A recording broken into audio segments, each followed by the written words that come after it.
Welcome to Easy Pass.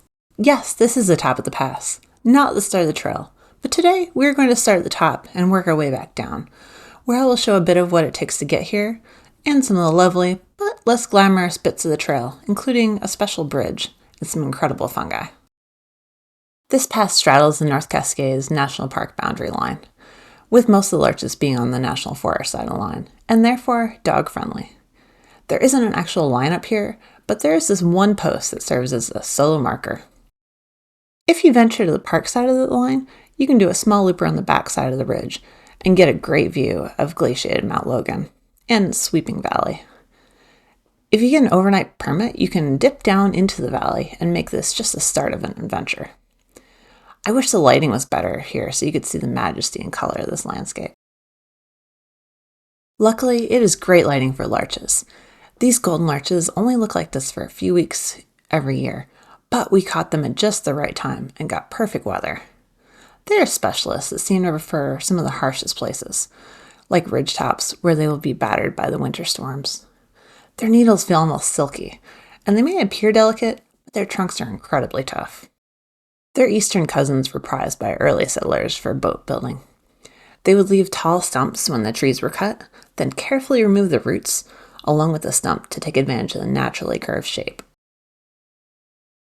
This area was closed off for much of the summer due to the Easy Fire, which is burning just across the road from this trail. There is still a trace of smoke in the air, but no visible burn scar on the adjacent mountains, or at least that we could see from this distance.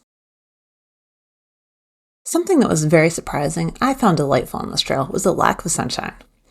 Now, you're probably looking at this and wondering what I'm talking about on an obviously cloudless day, or think I'm a bit crazy for being a Pacific Northwest resident who doesn't want to soak up every bit of precious sunshine I can get. Well, sunny weather is lovely, but sun hitting the mountain adds at least 15 degrees Fahrenheit, which isn't what I'm looking for when I'm already exerting myself. As for the cloudless day, the trail is tucked between two mountains, so while much of it was above the tree line, in the fall we only got direct sun on the trail for the last few hundred feet of elevation gain, which kept things pleasantly cool for the majority of the climb. I also happen to be one of those freaks who is out there in long sleeves and a hat regardless of the temperature. I sweat and overheat just as easily as most, but at least I avoid a burn. I was the one kid who always burnt instantly instead of tanning. And I grew up watching my grandparents and relatives routinely get pieces of flesh cut away due to skin cancer. You would have thought that would have made enough of an impression, and it did get me to be serious about sunscreen, but I actually didn't start covering up outside until I got my first cancer scare in my late 20s. It's pretty crazy how every living thing on the planet relies on the sun to survive, and almost all energy is derived from it. Even fossil fuels can be thought of as preserved sunlight, since the ancient plants and animals it is made up of got their energy from the sun, directly as plants, or through eating plants, or eating things that ate plants. While we rely on the sun for heat, food, and power, it also fights us for vital resources like water, can break down materials over time, and can change our DNA. I've linked a couple of videos below that talk a bit more about how UV radiation and protection works. One surprising thing I just learned is that skin protection should actually start at home, not the trailhead, unless you're driving in the dark. UV can actually damage skin through the glass, and there are some shocking examples of truck drivers who had significant differences in aging on the window side of their bodies. Seems like sun protection might be even more effective than many of the anti-aging products out there.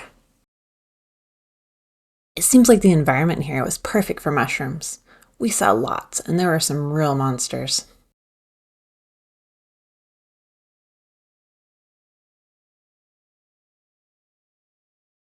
As promised, here's the infamous bridge. I love how creative they got using natural materials for almost every part of it. And here's the trailhead on a beautiful Saturday afternoon. Busy, but nothing near the crowds of nearby Maple Pass and Cutthroat Pass. Thank you for joining us on this adventure. There are hiking resources below and information on free ways to help support this channel. The easiest is liking and subscribing. Thank you. Happy exploring.